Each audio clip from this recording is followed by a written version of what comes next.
ఇప్పుడు యంగ్ హీరోలు అంతా పాన్ ఇండియా హీరోలు, పెద్ద హీరోలు అయిపోయారు కదా! ఇప్పుడు మీకు యంగ్ హీరోలు ఎప్పుడు దొరుకుతారు?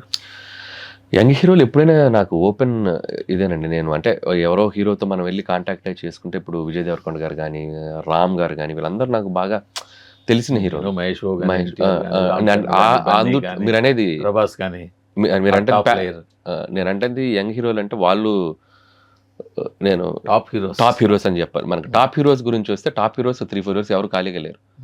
ఏ హీరో కూడా ఖాళీగా లేరు. సో ప్రభాస్ గారు గానీ, ఎన్టీఆర్ గారు గానీ మీకు ఎప్పటికీ కన్సూప్ మేరలో మీరు వాళ్ళతో సినిమా చేసే అవకాశం ఇప్పట్లో లేనట్టే. ప్రాక్టికల్‌గా మాట్లాడుకుంటే. అదే మరి. సో అందుకే I'm happy with the my stars.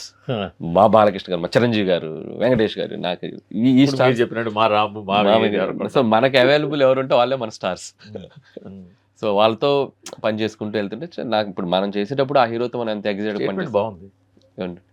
మనకి ఎవరు అవైలబుల్గా ఉంటే వాళ్ళే స్టార్స్. అంతే కదండి. అంటే అదేదో నెగిటివ్ అని నేను చెప్పట్లేదు. నేనలేదు సార్, స్టేట్మెంట్ బాగుంది. సో మనం మనకి ఎవరు అవైలబుల్గా ఉంటే వాళ్ళే స్టార్స్. అలాగే ట్రీట్ చేసి చేసుకోవాలి మన సినిమా. సో ఇట్స్ లైక్ నాకు అవకాశం వస్తే ఇప్పుడు మహేష్ గారితో చేశానండి. అవకాశం ఆ రోజు మహేష్ గారు నాకు ఇవ్వటం నిజంగా ఇట్స్ లైక్ నా ఎప్పటికీ చాలా ఆయనకి లైఫ్ లాంగ్ అయిపోయి లైక్ ఆ టైంలో F2 తర్వాత నాకు ఆయన ఒక సినిమా ఇవ్వటం and still Sarileru Neekevvaru is biggest grosser Mahesh గారికి. సో అవకాశం ఇస్తే డెఫినెట్గా ఐ డెలివర్. నాకు ఎంత చేయగలను అంత ఎఫర్ట్స్ పెట్టి నేను చేయగలను. సో మీరు ఎప్పుడు నవ్వుతుంటారు, మీరు నవ్వించే సినిమాలు తీస్తుంటారు. అసలు నిజంగా మీ లైఫ్ లోపల ఎలా ఉంటుంది? ప్రశాంతంగా ఉంటారా? ఇంట్లో ఎలా ఉంటారు అసలు మీరు? మీరు కెమెరా ప్రకాశం జిల్లా నుంచి ఇక్కడ దాకా వచ్చింది తీరు ఎలా ఉంటుంది? కెమెరా ముందు ఎలా ఉన్నానో కెమెరా వెనక అలాగే ఉంటాను గురు. సో నో సెకండ్ ఫేజ్ ఉండదు.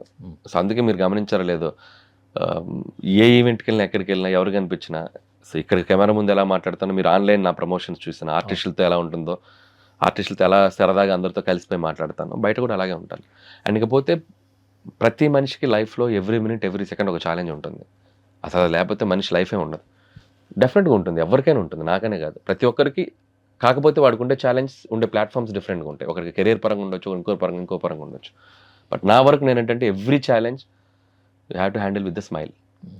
నవ్వుతూ ఛాలెంజ్ని తీసుకోవటం, అది మనకి స్ట్రెయిన్ ఇస్తా తీసి పక్కన వేయటం, దాన్ని ఇక్కడ పెట్టకూడదు తీసి పక్కన వేయటం. మనకి ఇక్కడ ఏది హ్యాపీనెస్ ఇస్తుందో దాన్ని మాత్రం ఉంచుకుంటా. So that's why want to be నవ్వుతూ స్మైల్గా ఉండడానికి ఇష్టపడుతుంది. ఫస్ట్ సినిమాకి ప్రకాశం జిల్లాలో మీరు స్టార్ట్ అయిన దానికి మధ్యలో ఆ పీరియడ్ ఎలా గడిచింది? 2005 to 2015 10 years నేను అంటే ఇండస్ట్రీకి వచ్చి. సో ఆల్మోస్ట్ 10 years అంటే రైటర్గా పనిచేశాను, ప్రతి సినిమా డైరెక్షన్ డిపార్ట్మెంట్ పనిచేశాను అండ్ డైరెక్టర్ అవడానికి ఒక 3 years తిరిగాను.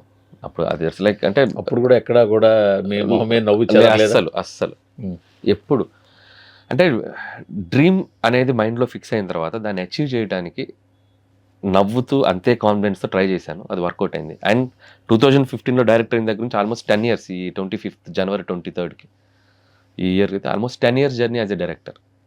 సో ఆ 10 yearsలో కూడా నాకు ఎక్కడా లో పాయింట్ లేదు. ఎందుకంటే ఎవ్రీ ఫిల్మ్ ఒక ఎగ్జైట్మెంట్ ఇచ్చింది, ఎవ్రీ జర్నీ ఒక ఎగ్జైట్మెంట్ ఇచ్చింది. సో ఒక రకంగా బ్లెస్డ్ అనే చెప్పాలి నేను.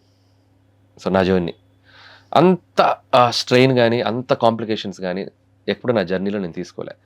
ఎందుకంటే ద నేచర్ ఐ హ్యావ్ అంటే నాకు ఎప్పుడు ఒకటి అనిపిస్తుంది గురుగారు. ఇట్స్ లైక్ నా బిలీఫ్ ఏంటంటే live like a common man, అంతే. నా నా నా ఫిలాసఫీ అంటారు, ఇంకేంటంటారా, live like a common man.